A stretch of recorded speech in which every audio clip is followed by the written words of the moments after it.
नमस्कार मित्रांनो. राज्यातील खासगी अनुदानित प्राथमिक आणि माध्यमिक शाळांसाठी एक अत्यंत महत्वाची आणि धक्कादायक अपडेट हे समोर आले आहे. जर तुमचा किंवा तुमच्या कुटुंबातील कोणी शिक्षक असेल तर हा व्हिडिओ शेवटपर्यंत नक्की पहा, कारण मार्च पासून वेतन हे थांबू शकतं. होय, राज्यातील 2025-26 शैक्षणिक वर्षासाठी संच मान्यता प्रक्रिया अंतिम टप्प्यात आली आहे. मात्र अजूनही सुमारे 3,000 शाळांनी आवश्यक माहिती शिक्षण विभागाकडे सादर केलेली नाही. यामध्ये सुमारे 2500 माध्यमिक शाळा आहेत आणि 500 खासगी प्राथमिक शाळांचा समावेश आहे. शिक्षण विभागाने आता कठोर भूमिका घेतली आहे.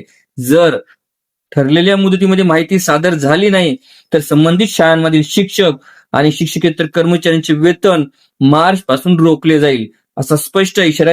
व्हिडिओला सविस्तर बघण्यासाठी कृपया डिस्क्रिप्शन बॉक्समध्ये दिलेल्या लिंकवर क्लिक करा आणि संपूर्ण व्हिडिओ पाहावा.